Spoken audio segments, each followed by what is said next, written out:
bonsoir et merci de nous rejoindre sur Spectrum Télévision ASTV. Nous émettons depuis Douala au Cameroun. Au menu de la première partie de cette émission consacrée à la pause actu, FIBA Afro-Basket U18 filles et garçons Abidjan 2026. Le Cameroun termine leader de la phase de groupe, aussi bien chez les filles que chez les garçons. Nos deux sélections se sont donc qualifiées pour les quarts de finale. Retour sur les performances de nos deux sélections nationales depuis le début de cet Afro-Basket dans la pause actu. Et on parlera également athlétisme avec les 10 km de Nubel qui se préparent et le Grand Prix des Poussinades qui se prépare également avant d'évoquer l'événement foot au Cameroun de cette fin d'année. Il s'agit de Solidarité 90. Les anciennes gloires du foot sont attendues dans notre pays au mois d'octobre prochain. Et en prélude à cet événement, la légende André Kanabik était dans la ville de Douala la semaine dernière et il a marqué aussi un petit passage ici à Spectrum Télévision pour répondre à quelques questions. Vous l'écouterez tout à l'heure. Deux thèmes au menu de débat dans la seconde partie de ce magazine ce soir. Tout d'abord, la qualification des Lions indomptables pour la Coupe du Monde Brésil 2027. Et ensuite, la crise à la FIFA au moment où la Confédération africaine de football réaffirme son soutien à Gianni Infantino, l'UEFA, la CONCACAF et l'AFC. Dans une lettre ouverte lundi, critique la gestion de la FIFA et réclame plus de transparence et menace aussi dans la foulée de boycotter les compétitions de la FIFA. Alors, jusqu'où ira cette crise? Analyse de nos invités tout à l'heure. Et ils sont justement là en plateau ce soir. Cyril Yomi, il est le secrétaire général adjoint de la Ligue régionale de basketball du littoral. Cyril, bonsoir. Bonsoir Didi, bonsoir aux panélistes et bonsoir à tous les téléspectateurs qui nous regardent. Alors, juste à côté de vous, Yves Désiré Kwala, en ce jour au Cameroun, il est le directeur de communication de la Fédération camerounaise d'athlétisme. On le titille un peu. Yves, bienvenue. Bonsoir. C'est à moi de souhaiter la bienvenue aux autres panélistes. Je dis toujours que cette émission est la mienne. Ça, c'est quand clair. tu la présentes. Ouais. Non, allez, bonsoir à tous les téléspectateurs, à toute l'équipe technique. Et, ravi d'être là comme d'habitude. Votre séjour se passe bien Toujours. C'est vrai que vous arrivez en pleine saison de pluie aussi. Ça se passe toujours bien. D'accord. Parce que là où vous venez, il fait très chaud actuellement. Vraiment. C'est ce qu'ils disent. C'est ce que nous voyons à la télé aussi. C'est ce qu'on fait croire aux gens. Vous savez, moi je sors du Cameroun. Quand vous voyez qu'il fait chaud là-bas, je leur dis, mais vous rigolez. Chez moi, quand il fait combien de temps pareil, on met des pulls ouverts. Donc, Ah ouais, ça c'est vrai. Alors, Harry Poupou, notre confrère, directeur de publication de Football Story Magazine et communicant de l'Association des journalistes sportifs du Cameroun, AJS, est là. Harry, bonsoir. Bonsoir Didier, le CV est plein, vous avez mis. C'est un réel plaisir pour moi d'être là et surtout de retrouver mes amis que je n'ai pas retrouvés depuis, le coach, le SG adjoint Yomi, notre formateur en basket. Ouais. Si les journalistes de l'AJS sont aujourd'hui formés en basket, c'est grâce à lui. Il avait pris de son temps et toujours en train de me donner. Et il désirait que je n'avais pas vu depuis. C'est formidable de te retrouver. Voilà, bon, Lydie, merci de m'avoir associé à ce panel. Au moins, ce que je puisse dire, c'est que vraiment, on sera à la hauteur avec les virtuoses de la chose informative et sportive. D'accord, juste à côté de vous, Emmanuel Robert Mahop, consultant sportif. Emmanuel, bonsoir. Bonsoir, j'ai envie, si vous en avez convenance, ma bellissime, que dis-je, ma sublimissime Lydie, invoquer le nom du Seigneur qui a bien voulu, notre Créateur, que vous fêtiez une année de plus. Je me serais permis, si le panel en a convenance, peut-être d'entrée de jeu, ça ne se fait jamais, que nous applaudissions Dieu parce qu'il a voulu que, voilà, vous souffliez sur une bougie de plus. Ça n'est pas évident. Il y en a qui n'ont pas cette veine-là, ils sont passés de vie à trépas. Mais vous, voilà, joyeux anniversaire. Honnêtement, merci beaucoup. On va le dire en toutes les langues, en portugais, en turc, si vous voulez, on va le dire. Donc voilà, super anniversaire. Après, vous m'avez surpris, Yves, quelqu'un d'extraordinaire qui de temps en temps vit dans le 42, on se comprend. Mais là, se permet les vacances au Cameroun pour voilà, pour des raisons évidentes. Donc, il est là, c'est sympa.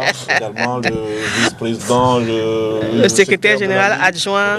Ouais. Très important ici, mais je ne cite pas Ipoukou, qui a ce site particulier, les gens ne le savent pas.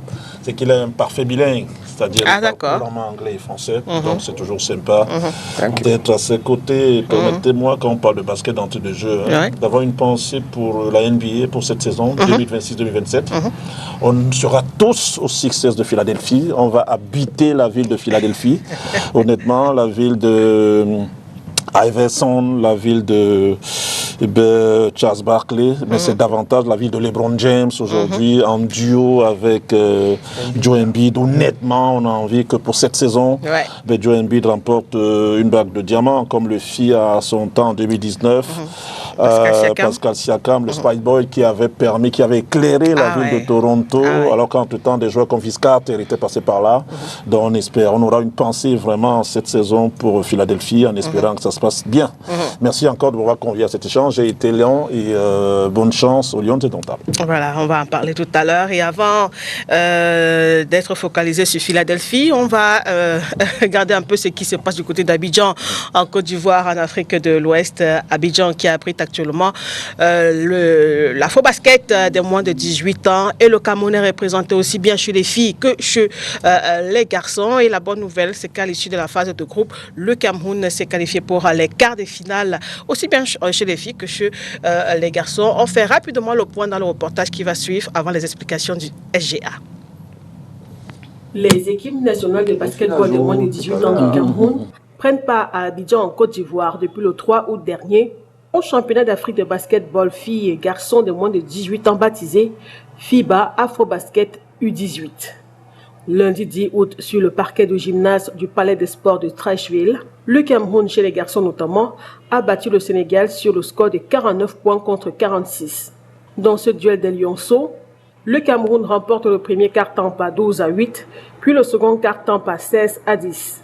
À la mi-temps, notre pays mène le Sénégal par 28 points contre 18. De retour des vestiaires, les lionceaux sénégalais se montrent plus agressifs et remportent le troisième quart-temps par 15 points contre 8, avant que les lionceaux camerounais ne rugissent et conservent leur avantage au dernier quart-temps. Sénégal 46, Cameroun 49, c'est le score final de cette rencontre. Le Cameroun termine leader du groupe C avec 6 points après 3 matchs et autant de victoires. Il s'est qualifié pour les quarts de finale, tout comme le Sénégal qui termine deuxième avec 5 points. En quart de finale, le Cameroun sera opposé au Tchad jeudi 13 août. Du côté des filles, notre pays termine également premier de son groupe à l'issue de la phase de poule et en restant invaincu après sa victoire acquise sur le fil devant le Nigeria par 75 points contre 74. Le Nigeria, que les Camerounaises vont retrouver à nouveau en quart de finale pour une place dans le dernier carré. Cameroun-Nigeria, le match se dispute ce mercredi 12 août. L'Afro-Basket U18 filles et garçons s'achève le 16 août prochain. Voilà pour le petit point sur cette compétition. Cyril, c'est déjà aligné 2 équipes dans 2 catégories différentes, dans une compétition aussi importante comme l'Afro-Basket. Ça, c'est pas évident. Ça, il faut le souligner. Oui, c'est pas évident. C'est pas évident, mais c'est devenu une habitude pour le Cameroun. On se rappelle qu'en 2024, du côté de Johannesburg, le Cameroun était encore en filles et en garçons. Le Cameroun a fait médaille de bronze chez les filles et médaille d'argent chez les garçons. Donc c'est une habitude pour le Cameroun d'y être dans les 2 catégories. Alors aujourd'hui, il y a eu cette phase de poule. On a pu se qualifier aussi bien chez les filles que chez les garçons. Quelle analyse est-ce qu'on peut faire justement des performances des équipes camerounaises jusqu'ici? Ce qu'il faut dire, c'est que le Cameroun, dans les 2 catégories, fait partie des équipes contre lesquelles les autres équipes sont préparées. D'accord. Parce que faire médaille de bronze, faire médaille d'argent, ça veut dire que vous avez quelque chose. Donc il faut venir vous battre. Ça, c'est clair. Et maintenant, en cette édition, on voit le Cameroun survoler la phase de poule dans les 2 catégories. Oui. Le Cameroun est sorti premier de son groupe dans chacune des catégories. Donc ça veut dire que le Cameroun a quelque chose que peut-être les autres n'ont pas. Maintenant, on est qualifié pour les quarts de finale On espère que les joueuses ou les joueurs vont nous donner quelque chose de beaucoup plus meilleur pour qu'on soit vainqueur de nos quarts de finale.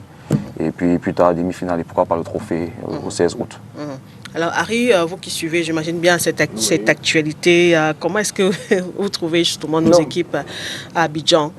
Je trouve que les enfants, c'est comme ça que je vais les appeler. Ouais, moins de 18 ans. Oui, sont mes enfants, sont vraiment dans leur élément. Vraiment, on avait un peu cette appréhension quand tu y allais, parce qu'à cause de la jeunesse, parce que bon, j'ai géré. Cyril nous rappelle que c'est une habitude pour nous. Donc, Non, mais c'est une habitude pour le Cameroun, mais pas pour cette catégorie, parce que ceux qui étaient là en 2024 n'y sont plus. Ils sont partis pour la plupart en sélection supérieure.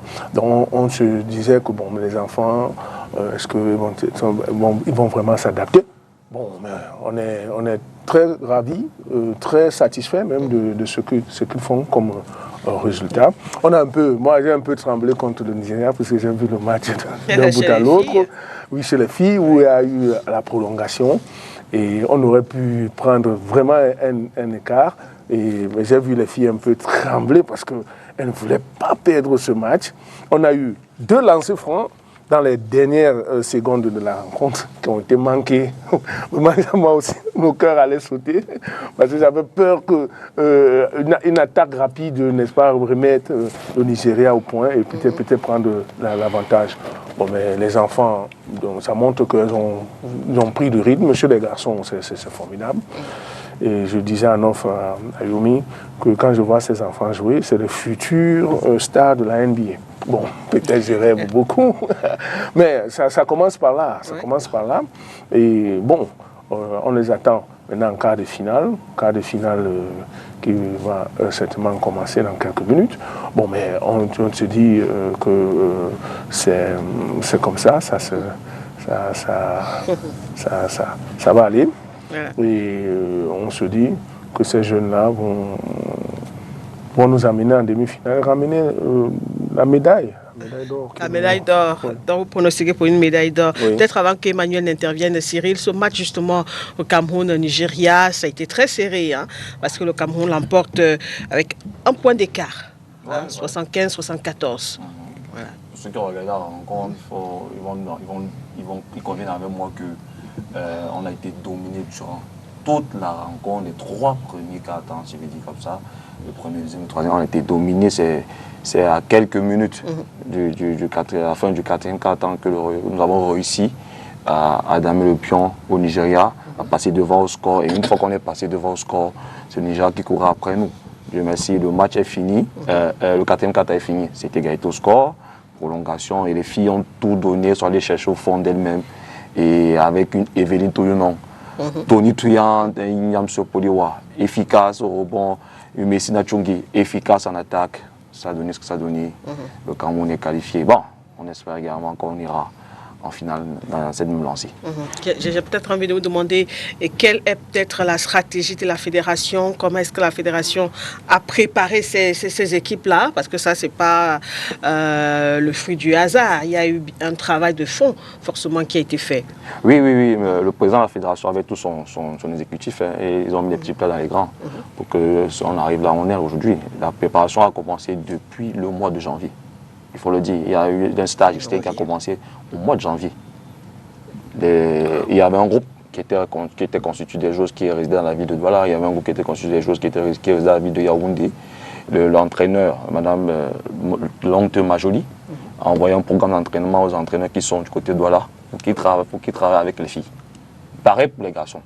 Il y avait ça au groupe-là. Et plus on se rapprochait de la compétition, les joueuses ou les joueurs qui étaient dans les autres villes regagner la ville de Yaoundé pour que le coach, l'entraîneur puisse continuer à travailler individuellement avec ses joueurs. Donc voilà comment ça a commencé. Et après, il y a eu le stage interne. Et du côté d'Abidjan, les coachs ont peaufiné ce qu'il fallait faire. Et puis voilà, on a eu les 12 joueurs ou les 12 joueuses qui sont là actuellement. Voilà, une préparation depuis le mois de janvier. Emmanuel. Honnêtement, je me réjouirais toujours que vous invitiez les professionnels, les technocrates de la chose. Évidemment, on suit la donne basket, mais davantage international, c'est-à-dire NBA, etc. Mais le basket que je qualifierais du basket des fondamentaux, basket fondation, honnêtement, Youmi dit des choses extraordinaires. Et là, il faut féliciter, applaudir le président de la fédération, parce que qui veut aller loin, maintenant, c'est en monture. Et la seule moyen, enfin, je veux dire, les seuls moyens, autant pour moi, je vais y arriver, de ménager la monture, c'est de commencer en amont, c'est de commencer très vite. Vous savez, quand on a atteint le sommet, le plus difficile, c'est de s'y maintenir, en réalité. Parce qu'il a rappelé, Youmi, de fort belle manière. Ouais. Les précédentes fois, on a médaille d'argent, médaille de bronze. Donc, cela veut dire que pour cette édition, même si mon frangin de gauche, Ipoupou disait quelque chose également que je comprendrais volontiers. Est-ce qu'à chaque génération, évidemment, ces stars, enfin ces jeunes stars, ces jeunes pousses, pour celles-ci, évidemment, on ne vendait pas la chair de ceux-là, j'allais dire, voilà, garçons et filles, mais ils ont, j'allais dire, garçons et filles, amené le Cameroun en quart de finale. Donc ça veut dire qu'il y a une pépinière. Mais après, le plus important n'est plus d'en avoir, évidemment, c'est une certitude, on en a, mais c'est de faire mieux que les dévanciers. Parce que moi, c'est ce que je vois, surtout quand on a gagné l'OG nigérian dans les conditions que l'on sait. Il a rappelé les 3 premiers cartons, le Nigeria nous passe dessus encore au basket cette fois-ci, au foot, ça fait partie de l'histoire déjà. Ben, qu'on les gagne, justement, ça veut dire que il faut au pire des cas faire comme les devanciers. Mais si on a la tête sur les épaules, quand on a un président de basket justement qui sait où il va, il faut au moins aller chercher la médaille d'or. On espère que ça va se faire, ça risque de ne pas être évident, mais c'est le leitmotiv, c'est le discours justement que les deux sélectionneurs, des deux genres, doivent tenir aux gamins pour leur dire vous avez fait le plus difficile, il faut aller faire comme les devanciers, ou bien davantage mieux qu'eux. Ce serait sympa, sinon ça va ressembler à quelque chose d'inachevé et ça pourrait justement à ces gamins-là et gamines leur rester en travers la gorge. Et puis il faut rappeler que chez les filles, surtout l'équipe est constituée de pas mal de filles qui évoluent sur le championnat d'élite locale. D'accord. Le championnat d'élite senior. À U18. Il y en a, elles ont moins de 18 ans, mais elles évoluent en senior. Je prends le cas de Messina Tchongi, de Yamse Poliwa, elles évoluent au championnat d'élite senior. Donc elles jouent à un niveau qui est au-dessus d'elles pour avoir plus de préparation pour ces catégories-là. Donc leur rendement là ne nous surprend pas. À côté d'elles, il y a d'autres filles qui évoluent dans le championnat. De l'autre côté, je prends tout le nom Evelyne qui évolue en Italie, qui a de très bonnes statistiques également jouant avec une catégorie dessus. Là où elle doit évoluer, c'est-à-dire les seniors. Je prends le cas de Shanice Barra qui évolue du côté de la Chine. Elles sont nombreuses comme ça qui évoluent, qui jouent dans des compétitions de haut niveau. Donc leur rendement là n'est pas une surprise pour nous. À côté de ça, il y a un encadrement qui a suivi. D'accord. Alors, je vais passer la parole à Yves Désiré voilà, par rapport justement à la participation du Cameroun dans cette compétition qui se déroule au Palais des Sports de Strechville à Abidjan. Le Cameroun aujourd'hui qualifié quart de finale chez les garçons, chez les filles aussi. Comment est-ce que vous appréciez déjà cette performance camerounaise? Non, écoutez, j'étais content que Cyril rappelle quand même qu'en 2004, le Cameroun a été sur le podium dans les deux genres, ce qui voudrait dire qu'il y a un travail de fond.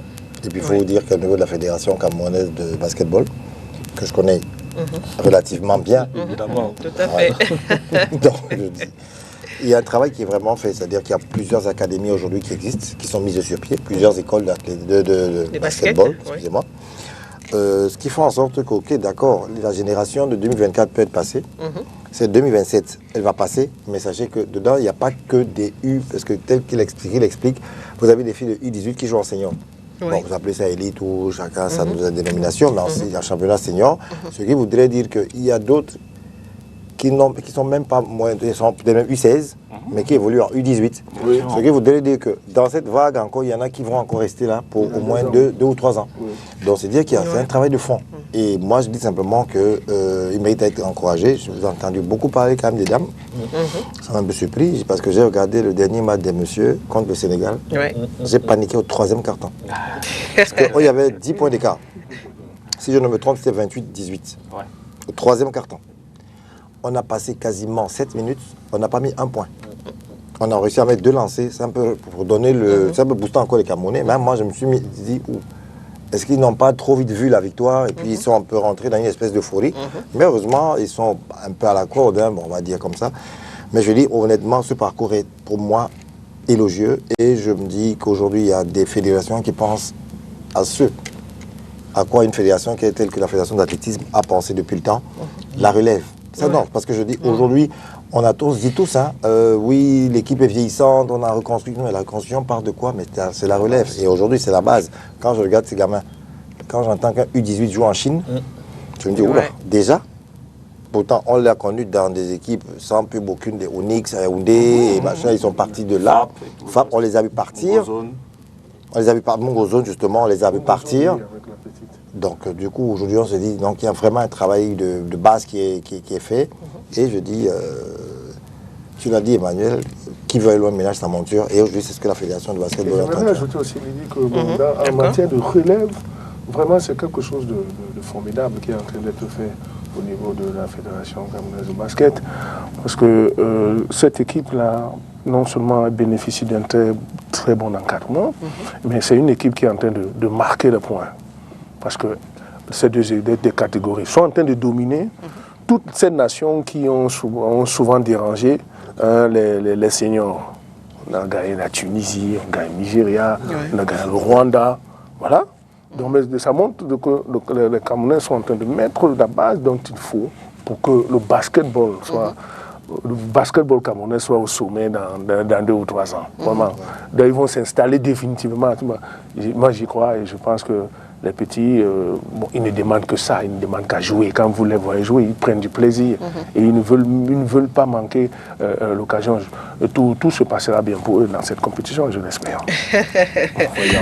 Cyril. Le rendement des entraîneurs. Oui, absolument. Que ce soit chez les filles comme chez les garçons, c'est des entraîneurs pétris talent qui sont régulièrement en activité dans le championnat local.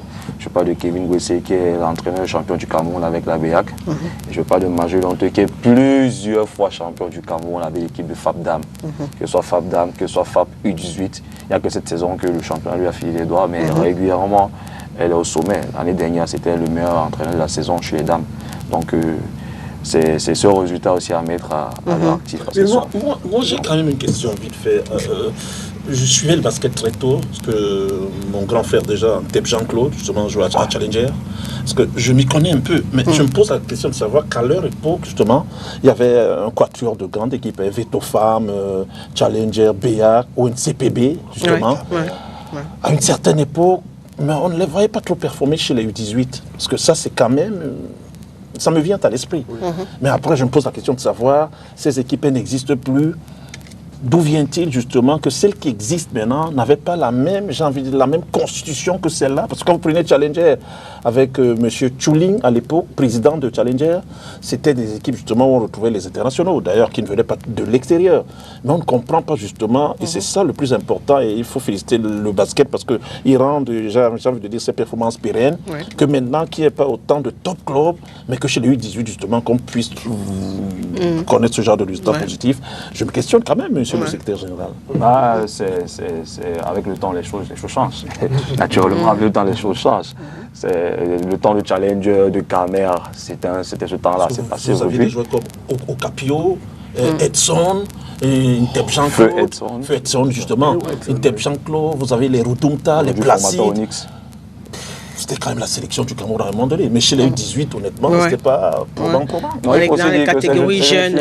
Ces jeunes joueurs, ces jeunes garçons, du côté de Yaoundé, du côté de Douala, sont continuent d'être encadrés par ces anciennes gloires-là, ces anciens joueurs, si je vais dire comme ça. Parce que vous avez Pierre Jean justement, qui est formateur au Nice, qui continue de travailler avec ces jeunes joueurs pour que on est ce qu'on a là. À côté de ceci, il y a d'autres joueurs qui... Mais vous savez, je crois que ce que Emmanuel veut peut-être relever, c'est peut-être la politique de la relève au niveau de la fédération camerounaise aujourd'hui. Parce que par le passé, il n'y avait pas ça. Ça, c'est clair. Que les sélections sont beaucoup plus visibles maintenant. Et on voit le résultat. Le résultat. Encore qu'on est dans les catégories inférieures. J'avais oublié Tomodjo aujourd'hui, qui est scout, je crois, de la NBA au Cameroun, etc. Mais la relève, elle est forte. Honnêtement, le Cameroun, il faut dire que c'est... c'est un peu dans l'une des rares disciplines aussi. On voit les catégories jeunes, justement, performer dans ce sens. Donc, peut-être pour sortir de ce sujet, Cyril, jusqu'où ira le Cameroun, d'après vous? question ne se pose pas. La question ne se pose pas. Je me permets de voir l'élément tout à l'heure, j'ai entendu, c'est le 16 août. Effectivement, dimanche prochain. Jusqu'au 16 août, on ira. Jusqu'au 16 août. La question ne se pose pas. Tout à l'heure, Cyril, tu as parlé des 2 entraîneurs que tu félicitais, mais je tiens à féliciter les entraîneurs des différentes académies dans lesquelles sortent ces enfants. Parce que c'est eux qui abattent tout le travail durant la saison avec l'accompagnement des entraîneurs nationaux. Mais je dis, il faudrait applaudir ce sacerdoce parce qu'il faudrait dire qu'il n'y a pas d'argent derrière, contrairement à ce que j'en crois. Ils aiment, c'est l'amour du sport là. Ils forment les gamins et on a ces résultats. Et la fédération a mis en place cette saison tout un programme de formation pour les entraîneurs. Tout un programme de formation. Le directeur technique national, M. Louis Tsungi, a fait des séances de formation, que ce soit dans la Yaoundé, dans le Grand Nord, pour qu'on ait plus d'entraîneurs outillés, afin qu'on ait d'autres, le Joël Embiid, d'autres Pascal Siakam et tout le reste. Donc la fédération ne dort pas sur ses lauriers, elle fait son travail au quotidien pour qu'on ait ces résultats. Voilà, on espère bien qu'on ira jusqu'au bout. Jusqu'au 16 août.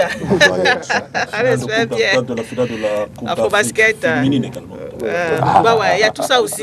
Voilà, on va en parler tout à l'heure dans la seconde partie de cette émission. On reste avec Yves Désiré Kwala pour évoquer le deuxième sujet de cette pause actu. C'est l'athlétisme, Yves, avec les 10 km de Newbell qui se prépare et aussi le Grand Prix des Poussina de 2026 dans les starting blocks. Où en est-on avec les derniers détails, les derniers réglages? C'est vrai que c'est 2 compétitions très distinctes et qui dépendent, comment je dis, sont dédiées à 2 catégories de personnes. Tout à fait. Alors, pour aller de manière chronologique, on va déjà dire que dimanche, le 16, donc dans 3-4 jours, il y a effectivement la 4e édition des 10 km de Newbell.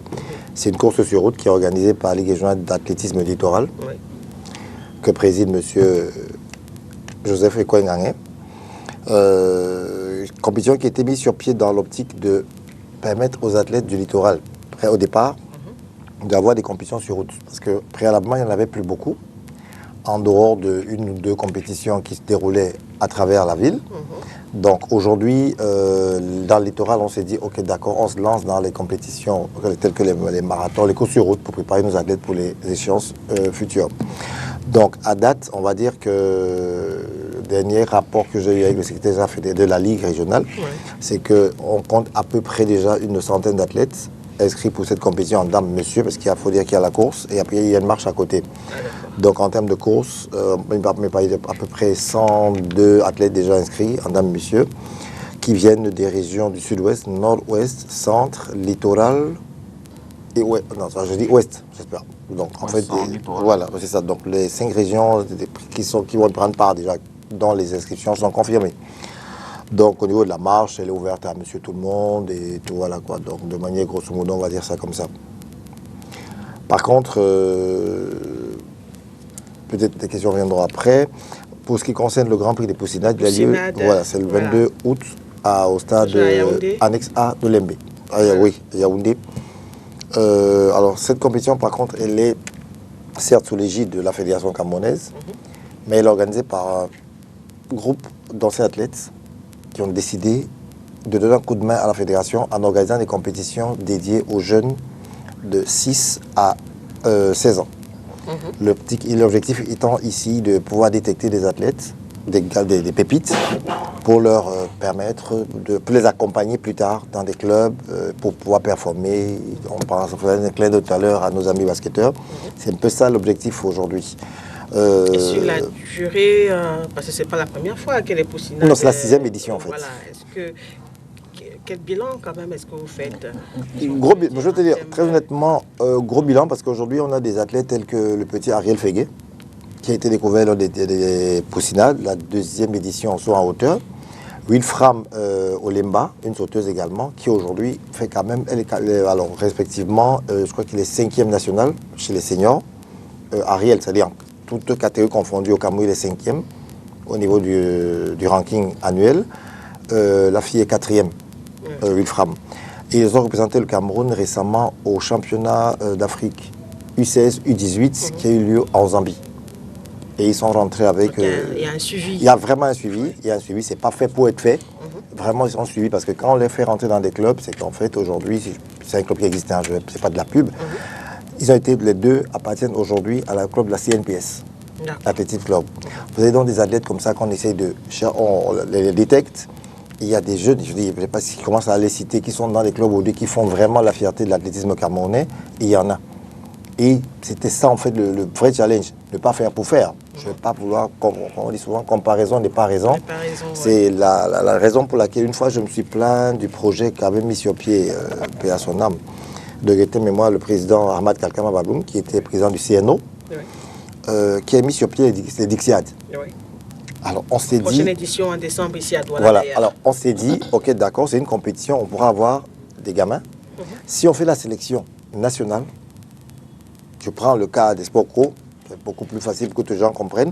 Si on détecte dans chaque région, enfin, les 10 meilleurs joueurs de cette compétition, on peut être quasi certain qu'on pourrait avoir une très belle équipe.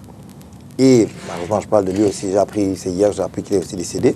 Le coach Longo Ebenezer du handball, je n'étais pas au courant du tout, pas du tout au courant, j'étais très choqué, qui avait justement des enfants qu'il prenait comme ça, ils ont été champions du monde du Commonwealth à Yaoundé. Ce que les gens peut-être oublient ou ne savent pas. Oui, en handball. C'est pour dire que en fait, c'est des occasions où on met aujourd'hui notre jeune garde sous le feu des projecteurs. Parce que vous savez, à la Fédération camerounaise d'athlétisme, on a décidé que les gamins courent à côté des seniors. C'est pas la même compétition. Mais lors des meetings interclubs, on les intègre. On fait des kits d'athlétiques pour qu'ils courent, ils veulent ressembler aux autres. Bon, quand on atteint le niveau où vous voyez, vous voyez un gamin qui court aujourd'hui, réussit à gagner 160 mètres, il est tellement heureux qu'il vous fait un geste tel que celui-ci. Ceux qui suivent l'athlétisme camerounais savent de qui je parle. Ils imitent en fait Emmanuel Essémé. Donc pour eux aujourd'hui, c'est que je dois être comme lui. Il fait référence à celui-là.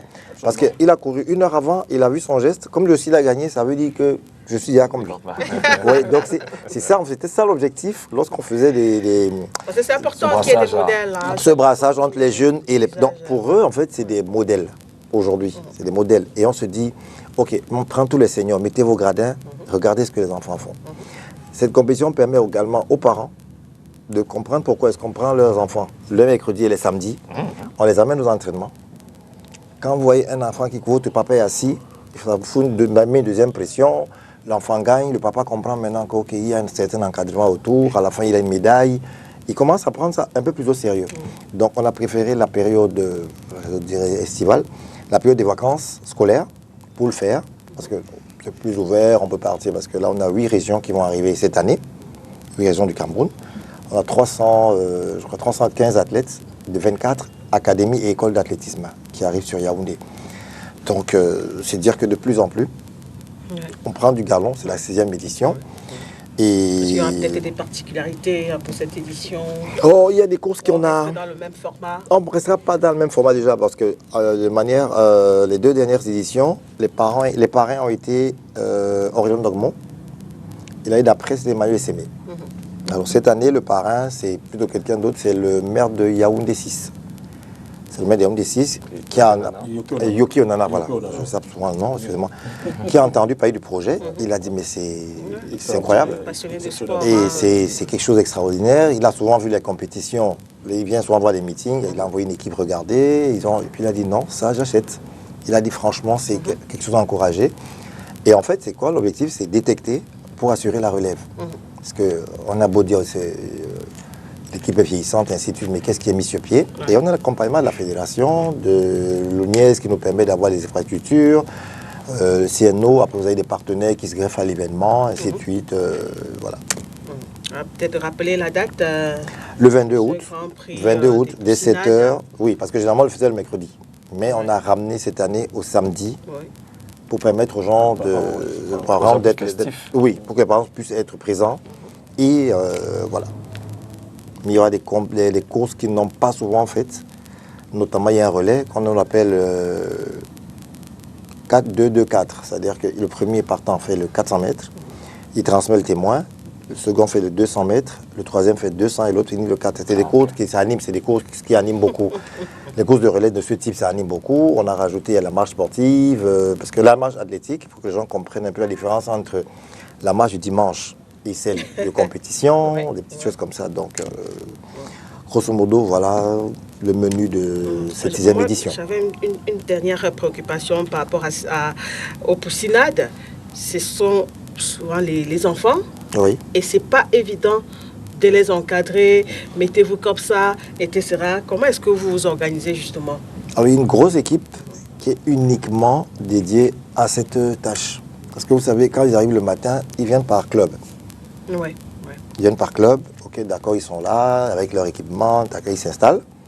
Et maintenant, on vient, dites-moi, ici, c'est quelle catégorie? Parce que ça, c'est l'éveil. Enfin, l'éveil, c'est, alors, tout simplement, on va faire les poussins, les benjamins, les minimes, on les classe. Et ils ont droit à 3 épreuves chacun.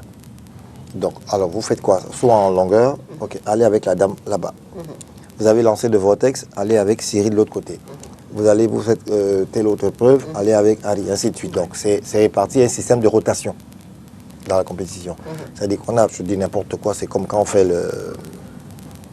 Bon, anyway, vous terminez ici le temps on dit que je suis n'importe quoi, 15 minutes, une rotation régulière, enchaîné, on repart avec, toi récupère cela, ainsi de suite, et voilà. Oui, mais sauf que s'il dit en ma convenance, j'ai une préoccupation également, évidemment qu'on prépare les poussins à la donne universelle. Mais le 4-2 machin, excusez-moi de dire machin. Non, alors, non, c'est pas 2. Est-ce que c'est conventionnel 400, 200, 200, 400. C'est lié à leur catégorie d'âge. Parce que ça n'existe pas en compétition internationale, enfin olympique. Voilà. C'est une épreuve, en fait, c'est plus l'animation. Parce que non, ne met pas les enfants de cette catégorie d'âge dans des conditions genre, ils ne font pas le 100 mètres. C'est-à-dire une catégorie, c'est une épreuve qui est liée à votre âge. Ils ne lancent pas le javelot. Ils ont eu un objet, enfin, ça s'appelle le vortex. Pour nous, à la base, c'est juste le geste. Ils apprennent à lancer. C'est un jouet, il est agréable. C'est comme lorsqu'on donne à un chien pour jouer. Vous voyez, c'est-à-dire c'est juste un truc pour s'amuser, mais on mesure. Et en fait, on totalise tous les points que vous avez engendrés pour pouvoir faire un classement à la fin. Mais vivement qu'on puisse aller aussi ratisser du côté de... On a envie de le faire. De la FENASCO, hein, parce que FENASCO, Ligue A, Ligue B. La FENASCO fait partir, si je commence à citer les partenaires institutionnels, ce serait peut-être aussi intéressant. Vous avez parlé du comité olympique, le ministère des Sports, évidemment la fédération. On a le ministère de la Santé, justement, qui veille au grain. Alors là, le ministère de la Santé, chapeau, parce qu'ils sont très souvent là. Il y a le ministère du Tourisme et des Loisirs qui nous accompagne parce qu'on doit héberger les athlètes. Oui, bien sûr. C'est l'organisation qui héberge les athlètes, donc ça a un coût. Donc, ils nous font parfois des petites remises, voilà. Mais on a la FENASCO A, la FENASCO B, parce que même les responsables de la FENASCO athlétisme font partie de notre comité d'organisation. C'est-à-dire qu'ils savent, on veille vraiment, c'est ce qui m'intéresse beaucoup parce que j'ai eu à assister plusieurs fois à la FENASCO Ligue B, surtout qui concerne les primaires. Mais vraiment, il y a du talent là-bas. Non, mais il y a parce que je vais vous dire... Il y a des enfants vraiment talentueux. Et quand j'entends dire que les académies vont venir, j'espère, je le dis à l'intention de tous ces aînés qui prennent soin de ces enfants-là, de ratisser les meilleurs parmi la FENASCO Ligue B. Moi, j'ai vu beaucoup de petits enfants. Je risque même de faire plutôt l'inverse. On a même plutôt, je fais un bonsoir au coach Joël Banga, qui est encadreur de Queen's Sport Academy, qui nous regarde ce soir. Lui, en fait, je vais vous dire qu'il fait FENASCO. Il fait les poussinades. C'est-à-dire qu'il prend même ses athlètes, c'est-à-dire que c'est quasiment les mêmes, enfin, ceux qui sont un peu plus grands, évidemment, qui l'utilisent, enfin, qui le gèrent en club. En académie, je peux dire ça comme ça. Et c'est avec eux qui fait les compétitions dans les FENASCO. Et lorsqu'il y a FENASCO, généralement, tous ces encadreurs des académies, ils sont toujours présents. Parce qu'en fait, c'est là où on va déceler, en fait. C'est ça, en fait, le rôle de la fédération. On va chercher les talents où, quand je parlais des Dixiades. Nous, on est curieux d'aller aux Dixiades. Quand je ne rate pas une occasion d'aller voir les Dixiades, parce que c'est là que, je reviens sur les Dixiades, mais on parle des poussinades. Orion Dogmo a été découverte au Dixia de Ngaoundéré. Elle sortait de Ngaoundéré à la Damawa. C'est là on l'a vue en tant qu'handballeuse. Elle avait le bras qui allait vraiment taper fort. On l'a orientée au lancer de poids. Donc c'est dire qu'en fait, on a des athlètes comme ça qu'on va les regarder. Si vous dites, Emmanuel Semessor, il occupait l'ancien poste il a joué le poste du 24 de Dieu. C'est là où il a commencé. Et c'est là où on l'a pris. Il a fait atteler. Aujourd'hui, il fait ce qu'il fait. Non, c'est vous dire que nous, on va partout. On ratisse. Surtout dans le septentrion, où j'avais vu un petit dans la Ligue B de la FENASCO. Le petit était blessé. Bon, vous savez, les enfants, ils ont des petits caprices. Là, il a demandé à son ami, cours à ma place. Mais on détecte, on voit, non, c'est pas lui. C'est toi qui dois courir. Il dit, non, mais j'ai une petite blessure là, je vais faire comment? Je ne peux pas. Il dit, est-ce que je peux courir pieds nus? Là, les gars ont regardé, on dit, non, mais qu'est-ce qu'on va faire? Cet enfant, il a voyagé, il venait de l'extrême nord. On a dit, mais qu'est-ce qu'on veut faire? On l'a laissé. Il est descendu sur la piste. Je pense dans des têtes 1000 mètres, quelque chose de ce genre, ou 400, quelque. Il est sorti deuxième. Mais j'ai regardé ce petit, mais j'ai dit, mais celui-ci, il faut qu'on l'encadre. Voici un athlète. C'est vrai il est parti des tribunes pour aller prendre la détection. La fédération a mis sur pied, par exemple, sa détection.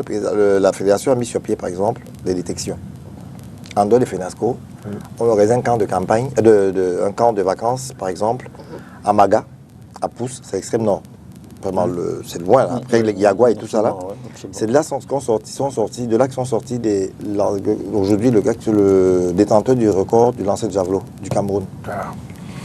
Boris, il sortait de là. Ça travaille vraiment de l'autre côté. On a pu voir les lanceurs dans la zone de Bafia. On a détecté plusieurs lanceurs de on fonctionne sur c'est une politique simple. Vous dites, OK, au nord, on a tendance à dire les chasseurs qui courent, qui lancent. Voilà, c'est-à-dire qu'on a pris le javelot, ils ont tendance à lancer là-bas. Les costauds, ils sont dans la zone du Mbam. On va là-bas détecter. La plaine, soit c'est plus plat. Donc, dans le littoral, le centre, on peut trouver des sprinteurs, ainsi de suite. Donc, c'est un peu dans cet esprit que dans la suite de la politique de la fédération, on a mis sur pied donc ce programme des Poussinades en se disant, OK, on n'a pas l'occasion de mettre en veilleuse des gamins qu'on ne voit pas tout le temps. Oui.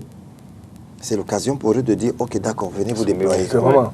Parce que c'est une belle initiative qui permet à ce que les jeunes qui ont peut-être performé lors de la Ligue A ou Ligue B ne puissent pas disparaître. Ça permet qu'on ait le suivi, justement. Ça permet qu'on ait le suivi. C'est une base de données, en fait, sur laquelle on travaille.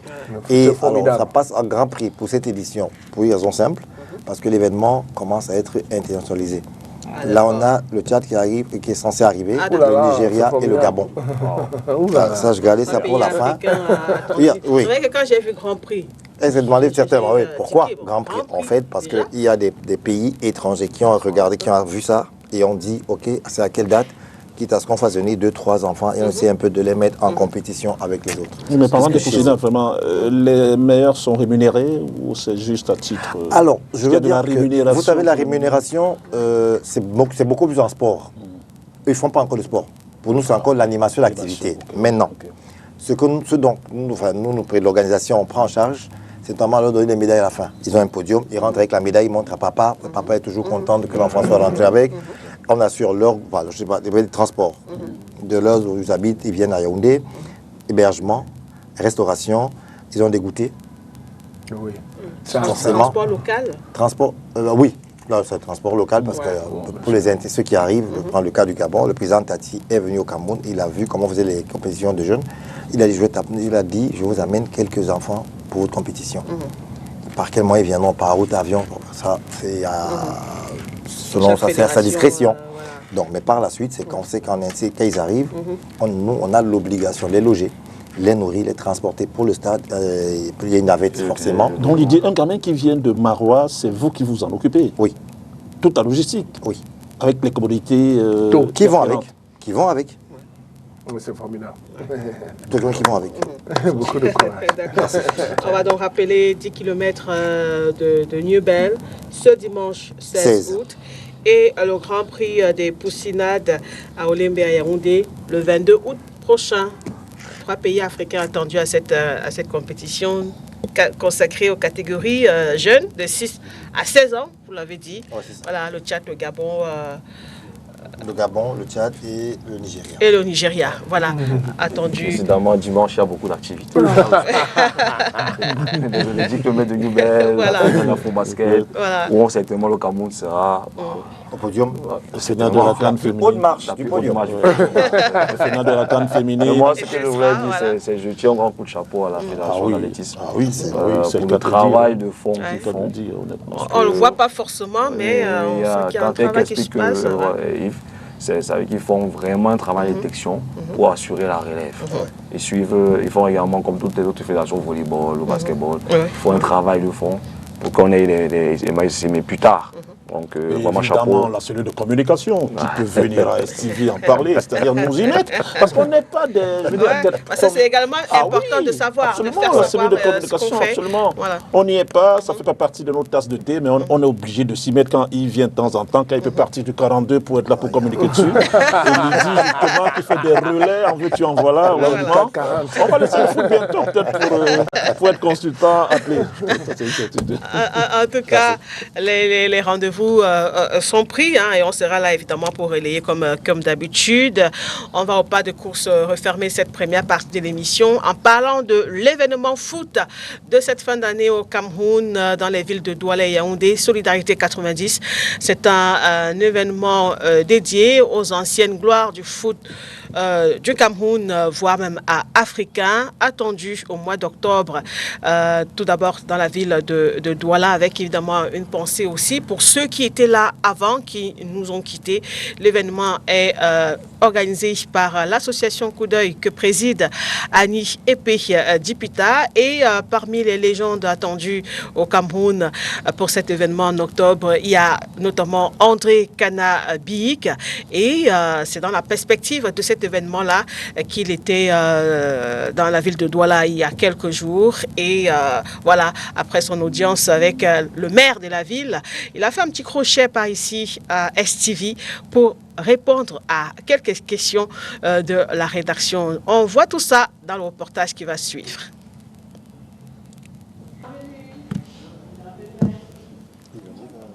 Après 15 années passées hors du Cameroun, l'ancien lion indomptable André Kana-Biik séjourne actuellement dans nos murs. De passage à Douala ce mardi 4 août, l'ancien milieu défensif de l'équipe nationale nous a rendu une petite visite ici, au siège de Spectrum Télévision STV à Akwa. Occasion pour nous de lui demander ce qui l'amène dans la cité économique ce jour. Qu'est-ce qui m'amène à Douala? Je suis à Douala, déjà, j'ai de la famille. Et en dehors de ça, j'ai un événement nous avons un événement que nous préparons pour le mois d'octobre ici au Cameroun.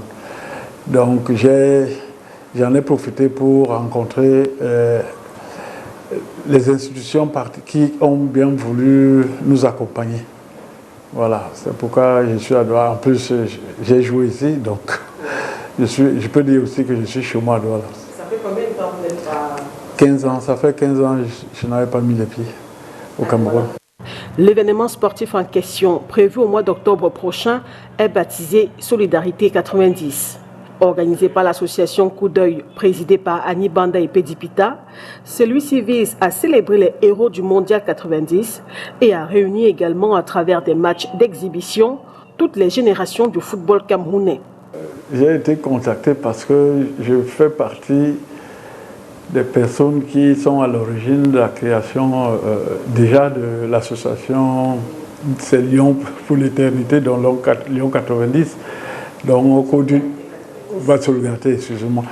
Donc au cours d'une discussion avec Madame Epé, on s'est accordé et on a trouvé les moyens pour mettre cette structure en place. Oui, ça se prépare très très bien. Pour l'instant, c'est comme si on était dans une voie non occupée, donc ça roule vraiment tranquillement.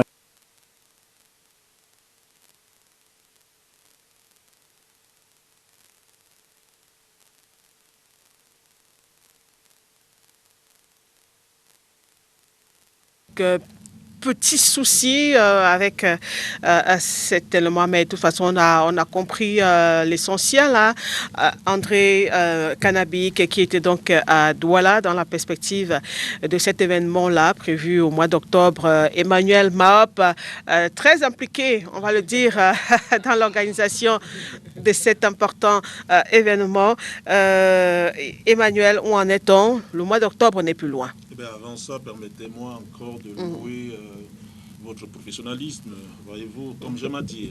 Vous êtes muni de beauté plurielle, voyez-vous, intellectuel, spirituel et surtout professionnel. Vous avez tenu à rencontrer la légende Kanabik, ça c'est quelque chose de très sympathique, parce que les autres, honnêtement, n'auraient pas eu cette envie, voilà, de le rapprocher dans le sens d'en savoir davantage après une quinzaine d'années. D'ailleurs, il vous l'a dit lui-même que ça fait 15 ans qu'il n'était plus arrivé au Cameroun. Donc c'est sympa déjà et surtout ça fait preuve d'un professionnalisme avec grand P et ça met en exergue davantage la répétition étant la mère du savoir, vos beautés plurielles. Donc après, où en est-on? Une chose est certaine, c'est que l'événement sera organisé par Coup d'œil, l'association, vous l'avez rappelé dans votre reportage, et l'événement va s'appeler Solidarité 90. Solidarité, pourquoi? Parce que il y a 36 ans, les Lions indomptables de la cuvée de 90 justement faisaient sensation en Afrique, c'est-à-dire que les Lions ont permis à l'Afrique de croire en ses potentialités. C'est un peu ce que sont en train de faire les basketteurs maintenant, je veux dire dans les fondamentaux. Pareil pour de l'athlé. Je me réjouis justement qu'on ait passé plus d'une trentaine de minutes à parler de l'athlé parce que Yves, qui en est le communicateur, est en train de faire des choses sympas, lui de manière particulière, mais de manière globale, la fédération. Donc il était de bonne loi justement que nous pensions à ça. C'est-à-dire que nous félicitions, nous magnifions, entre guillemets, en réalité, parce que d'aucuns vous diront que c'est l'Éternel qu'on magnifie, mais ceux-là qui ont permis à l'Afrique d'engraisser son nom à l'échelon international. Voyez-vous, au quart de finaliste, ce n'était pas donné à une sélection africaine. Donc, la toute première qui a occupé le rang de 5e mondial. Donc, Coup d'œil s'est dit, ok, dans le cas de Solidarité 90, il faudrait les magnifier. Les magnifier comment, les célébrer comment, en les présentant encore, parce qu'il y a l'un de la nouvelle génération qui ne les connaissent pas, du moins ceux d'entre eux qui sont encore en vie, et on va leur remettre des présents, c'est une certitude, on va les célébrer. En réalité, ça va se passer comment? C'est du 21 au 25, c'est-à-dire le 21, il y a les arrivées, le 22, compte tenu du fait, permettez-moi de le dire ici, que la communauté urbaine de Douala est voulu et pensée. D'ailleurs, c'est acté et scellé et la communauté urbaine sera la marraine de cet événement. Il y aura une causerie le jeudi déjà, voyez-vous, avec la guest star Amara Simba, qui est l'invité spécial et qui aura dans ses bagages également un invité surprise, mais quelqu'un, un athlète, un footballeur qui aura fait son temps, qui aura marqué justement jusqu'à date, on préfère ne pas parler de cet invité. Mais une chose est certaine, Amara Simba, lui, il est l'invité, justement. Il sera là avec ses stars comme Kanabik, etc., François Mambik, Makanaki, tous ceux de la QV 90. Il y aura une causerie éducative, on va la qualifier comme ça, entre les hommes de médias et ceux-là, ils vont raconter leurs anecdotes. Parce qu'il y en a pas mal à en raconter. Et dans la foulée, au stade de Mbappé-Lépé, qui porte le nom de Mbappé-Lépé, la première légende véritable du foot camerounais, il y aura des matchs, justement, certaines structures vont se mesurer, notamment les femmes. On n'a pas voulu être misogyne, évidemment, étant entendu que la femme, c'est la mère de l'humanité, dont on la met en exergue. Et dans la foulée, ce sera direction Yaoundé, où le vendredi, il y aura également un match super sympa, mais dans la foulée, la soirée, il y aura une sorte de soirée de gala pour la collecte de fonds. Et la collecte de fonds, justement, va servir à quoi? Va servir à ceux-là, justement, ceux des camarades de 90, de ces légendes-là qui sont passées de vie à trépas, comme Tato Stéphane, de Reggaeton Mémoire, etc., Koundé Emmanuel, Benjamin Massing. Mais on a pensé également à la génération d'avant, à ceux-là qui ont balisé le chemin, comme le président Issa Hayatou. On le présente plus près de 30 ans comme président de la CAF, le seul Africain à assurer l'intérim comme président de la FIFA pendant 3 mois. C'est stratosphérique. On a pensé à ceux-là, à Mbappé-Lépé encore une fois, passé de vie à trépas, un 25 décembre 85. Donc on s'est dit, on va, j'ai envie de dire, leur permettre de renouer bien-être de leur centre, en les célébrant aussi, parce que c'est ceux-là qui ont balisé le chemin à cette génération, va servir justement aux représentants des familles. C'est-à-dire qu'on en a, absolument, on va leur donner, voilà, on fait une collecte de fonds. Après, à chaque famille, justement, on va remettre de l'argent pour leur permettre en réalité, j'ai pas envie de dire de se faire une santé financière, mais c'est une façon à nous de pérenniser la mémoire justement de ceux-là. Ce sera dans un cadre super sympa, nuitamment dans un lieu très connu de la ville de Yaoundé. Et puis le lendemain, ce sera le retour à Douala, où certainement on viendra dire au revoir à monsieur le maire qui a bien voulu justement être le parrain de cet événement. Donc voilà, en un mot comme mille, justement, le déroulé, le programme justement de cet événement. Et je me suis réjoui, je finis par là, que vous l'ayez mentionné comme l'événement de l'année au Cameroun, parce qu'on va faire du 2 en 1, c'est-à-dire quoi? Célébrer les 90, et puis surtout penser à ceux qui sont passés de vie à trépas, ceux-là dès 90, et ceux comme Issa Ayatou, avec en prime justement certains athlètes auxquels on va remettre des prix spéciaux. Justement, c'est hyper important de le mentionner, parce que de tous ces athlètes de foot, il y en a qui sont sortis du lot, comme l'ambassadeur itinérant, moi, Albert Roger Mia, justement, il aura un prix spécial. Évidemment, comme le président de la Fédération camerounaise de football, ils ont marqué de leur temps comme joueurs, ils ont été extraordinaires, comme Sa Majesté, le double tenant du titre africain, justement, le meilleur gardien africain du siècle dernier, Sa Majesté Joseph-Antoine Bell, je les cite comme ça, parce qu'eux, ils seront magnifiés, parce que comme le disait Kana, je vais finir par là, il y en a qui ont joué, il y en a qui sont sortis du lot. C'est un peu comme sur ce plateau. Il est des journalistes, il est Lydie Makeda, eu égard à ses beautés privées justement, qui peut réunir sur un plateau le basket, l'athlète, et puis certaines modestes personnes comme nous. Voilà. Donc ce sera ça, en gros. Et j'espère que STV, justement va accompagner cet événement. L'accompagnement a commencé ce que vous faites déjà, donc c'est hyper sympathique. Depuis la conférence de presse, voilà, parce qu'il y a eu la conférence de presse vous y êtes toujours, au niveau de la mairie de la ville. Voilà la visite André Canabi qui accepte venir au siège de STV. Vous savez pourquoi? Vous savez, Lydie, certains initiés, sous le regard, sous le contrôle de Yves, aiment à dire ceci: quand l'élève est prêt, le maître arrive. Voyez-vous. Donc, parce que justement, vous, le maître de la communication, vous étiez prêt que André Canabi est venu vous rendre visite dans les locaux de STV. Merci bien.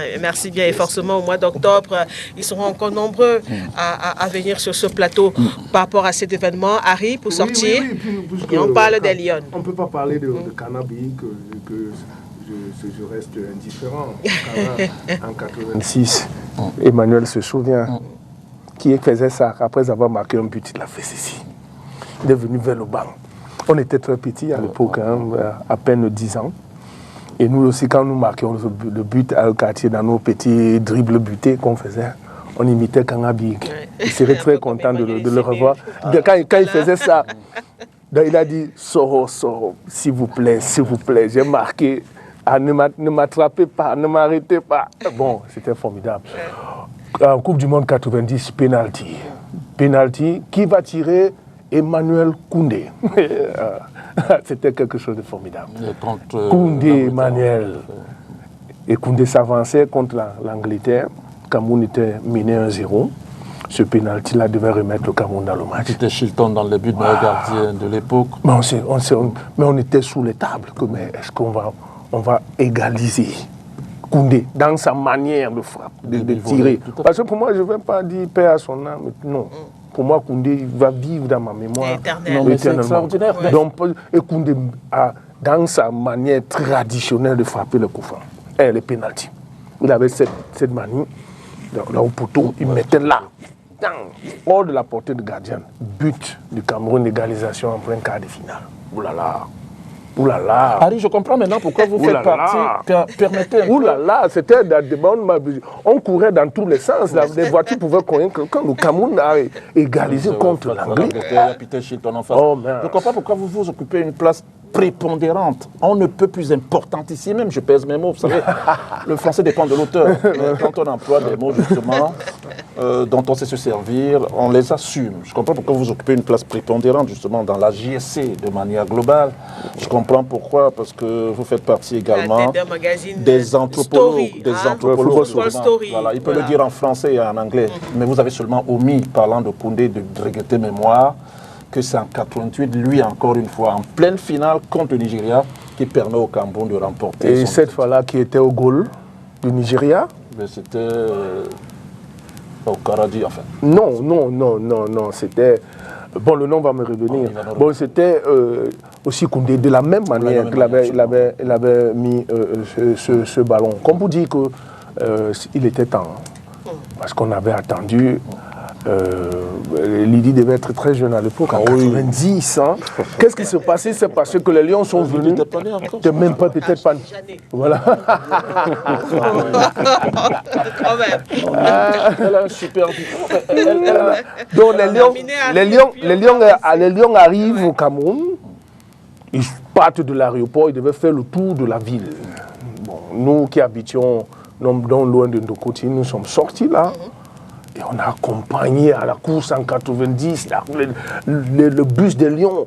On est venu jusqu'au côté de Bépanda. C'est là où les grands nous disaient, vous allez vous faire, vous allez vous égarer, rentrer à la maison. Comme vous dites que c'est formidable. Moi aussi, je m'attendais vraiment à un événement.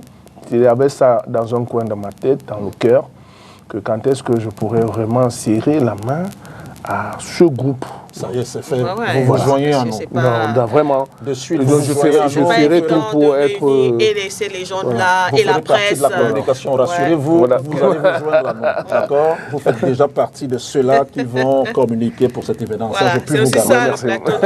La nuit du sport. Ouais. Je sais pas. Oui.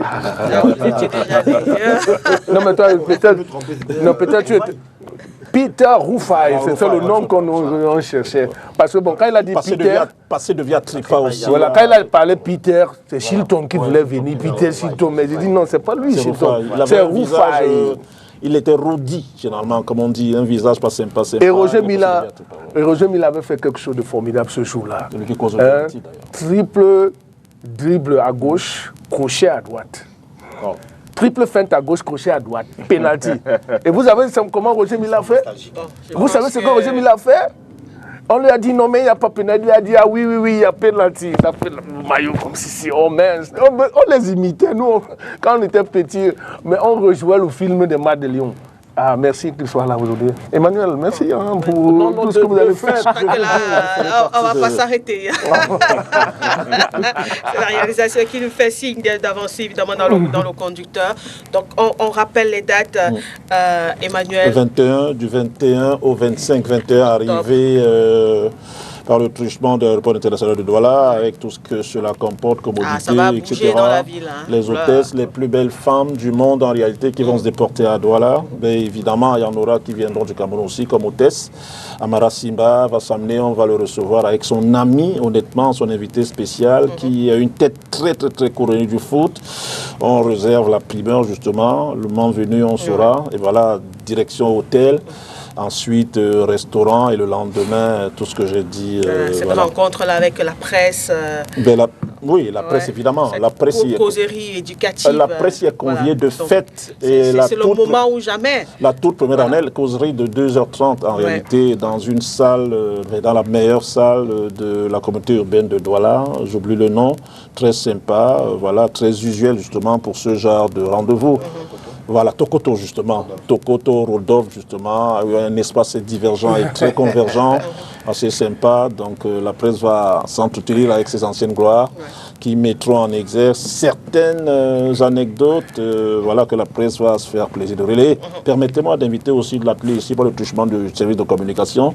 Vous êtes invités, que vous soyez dans le 42 ou non, parce qu'un joueur de foot est d'abord un athlète par essence. Oui, bien sûr. Voilà. C'est la discipline. N'est pas convié, Non, l'athlète, c'est l'athlète.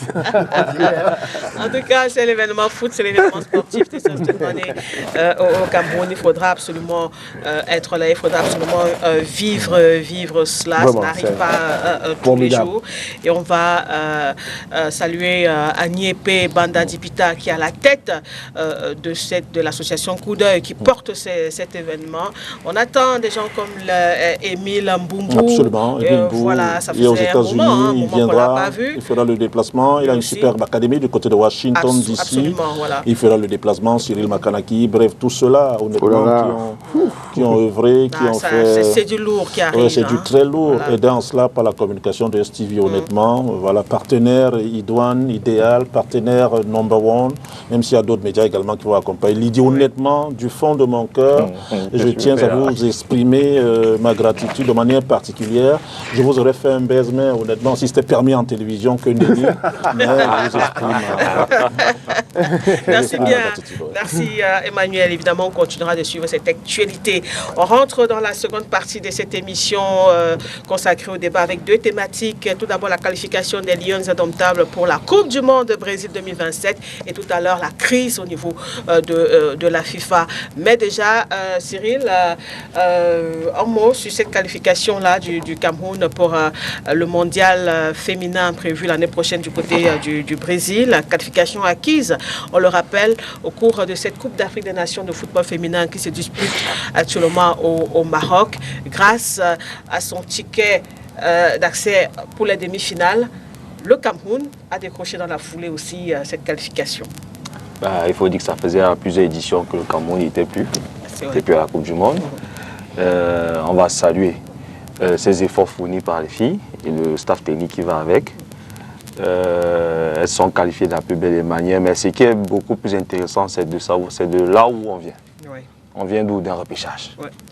C'est une équipe qui est repêchée, mais qui réussit à se qualifier. Qui se qualifie comment? En gagnant le Nigeria. Le Nigeria qui est, comme on dit au quartier, de façon il y a la bête noire du Cameroun dans cette compétition-là. Vraiment, on ne peut que saluer ces efforts que les filles ont fournis. Et on a foi qu'elles vont continuer de garder ces hagnes pour nous remporter le titre à la finale. Et puis faire une très belle Coupe du Monde. Parce que le tout n'est pas de participer à la Coupe du Monde. Il faut participer et faire mieux que les éditions précédentes. Donc vraiment, chapeau à tout ce que l'Africa Foot, avec son président et tout son top management font pour que cette fille soit au petit soin. Est-ce qu'on peut écouter quand même quelques réactions des Lions recueillies après ce match contre le Nigeria, double qualification pour les demi-finales de la CAN féminine et surtout pour la Coupe du Monde? Nous sommes quand même libérés. C'est une double qualification, la Coupe du Monde et les demi-finales. C'est vraiment un truc de grand qu'on a fait aujourd'hui. Et puis ensemble, je pense qu'on va aller plus loin. We're so happy. I'm relieved. We've been waiting for this moment for the longest. It wasn't easy, but we did it. So we're super happy. It wasn't easy. We scored early. We didn't have a lot of occasion, but we did everything in the back to prevent the goal. It wasn't easy, but I would say the Hemle, Cameroonian mentality, we gave everything, and we fought for the jersey and for the Cameroon flag. We didn't think about losing. We came here, obviously we're not the favorite, but we came here with a plan, we stuck with the plan, and we did everything to win. So we were not thinking about losing. That wasn't an option. We wanted to win and we did it, so we're happy. Merci au groupe, parce qu'elles m'ont dit, depuis hier, elles m'ont dit, Capi, tu ne vas pas sortir comme ça. Tu vas aller à une Coupe d'Afrique, une Coupe du Monde, et après tu décides ce que tu veux. Et aujourd'hui, je peux que leur dire merci. Elles ont mouillé le maillot pour moi. Je sais pas, peut-être, je crois que mes mots vont revenir peut-être après, mais honnêtement, j'ai senti en elles des filles qui voulaient vraiment m'amener en Coupe du Monde. Et je ne peux que leur dire merci. Merci au staff qui a cru en moi. Et comme je le disais, on va savourer et après on va se remettre au travail. J'ai rejoint la sélection. Mon premier discours, il est passé, j'ai senti que elles avaient la même vision que moi. Elles voulaient m'amener plus loin. Donc pour moi, rien ne m'étonne. Je sais qu'il y a, pour vous, elles vous surprennent. Moi, je vis avec elles matin, midi, soir. Je sais ce qu'elles peuvent faire, je sais ce qu'elles ne peuvent pas faire. Et je sais qu'aujourd'hui, elles ont voulu m'amener au Brésil. Et aujourd'hui, je peux être que fière. Et nous ne pouvons que dire merci au président de la fédération, Dr Samuel Eto'o. Les Camerounais, moi, je ne sais pas si on pouvait se départager. Parce que voilà des gens qui nous ont poussés jusqu'à aujourd'hui. Ils nous ont poussés du début jusqu'à la fin, du premier match jusqu'à aujourd'hui. Nous sommes quand même libérés. C'est une double qualification, la Coupe du Monde et les demi-finales. C'est vraiment un truc de grand qu'on a fait aujourd'hui. Et puis ensemble, je pense qu'on va aller plus loin. We're so happy, I'm relieved. We've been waiting for this moment for the Écoutez quelques lionnes, Harry Poupou, après cette qualification pour la Coupe du Monde. Ce sera la 3e fois que le Cameroun se qualifie pour cette compétition. On était en 2015 au Canada, il y a eu 2019 en France et là 2027, on sera au Brésil. C'était l'objectif. Le premier fixé par le président de la FECAFOOT, qui avait demandé aux filles, vous n'étiez pas l'édition dernière, vous n'étiez pas en Coupe du Monde, bon, allez-y à la CAN avec l'objectif d'aller en Coupe du Monde. Voilà. Et puis, il n'y a pas longtemps, on était sur ce plateau, où je vous disais que cette équipe sera très très difficile à battre au vu des ateliers qui étaient adoptés par les coachs. Il y a eu à suivre quelques ateliers. Et c'est une équipe qui joue recoupée, c'est une équipe qui ne permet pas que l'adversaire puisse beaucoup développer.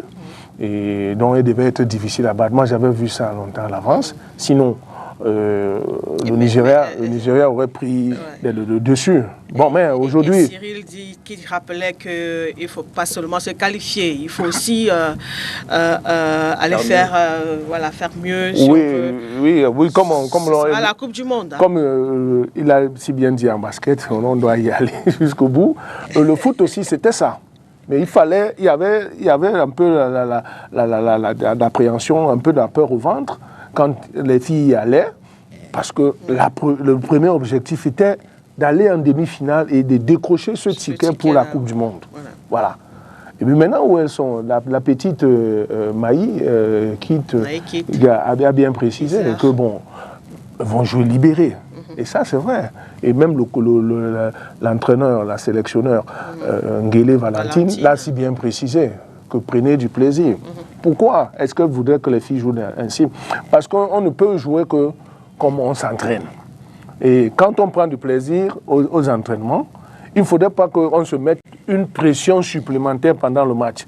On joue comme on s'est entraîné. Voilà. Le coach sera là pour colmater les petits brèches qui vont se faire, pour te motiver. Par exemple, il y a un langage que Manuel et même Yves connaissent très bien. Non, continue, pour dire, bon, tu es fatigué, c'est vrai, mais vas-y, ne laisse pas, continue. Bon, les coachs sont là pour mettre ces petits détails. Et maintenant, elles ont cette qualification, elles n'ont pas de pression. Elles doivent développer le football, jouer, aller jusqu'au fond. D'accord. Et oui, parce que si elles ne gagnent pas, maintenant où elles ont pu avoir ce ticket-là, elles ne vont s'en prendre qu'à elles-mêmes. Je pense que la fédération et même le Dieu qu'elles prient tout le temps là, avant le match, les a donné tout ce qu'elles avaient besoin pour atteindre leur objectif. C'est vrai qu'il y a eu cette polémique autour des primes sur les réseaux sociaux ces jours-ci. Ça c'est beaucoup plus administratif. Voilà. Bon, on n'est pas dans la tanière pour confirmer que les filles n'ont pas touché, puisque même au niveau de la FECAFOOT, un communiqué n'a pas été fait dans ce sens-là. C'est les réseaux sociaux qui disent l'argent, les primes des quarts de finale ne sont pas arrivées, et puis de la qualification. Bon, même la FECAFOOT n'a pas encore communiqué là-dessus, donc c'est avec les pincettes qu'on va prendre ces informations. Emmanuel qui suit également cette actu. Oui, je me réjouis de la fin de Harry, en réalité. À partir du moment où l'instance fertière ne communique pas officiellement, ça veut dire que ça fait partie des des ragots, en toute honnêteté.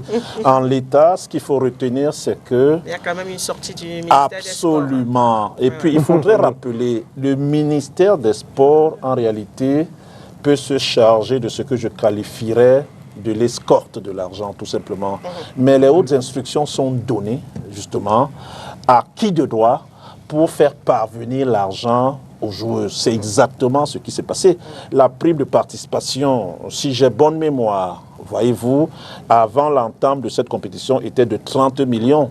C'est-à-dire que par fille... Moins les 11%. Moins les 11%. Voyez-vous. Et les filles, en l'état, ont reçu leur prime de participation de manière entière.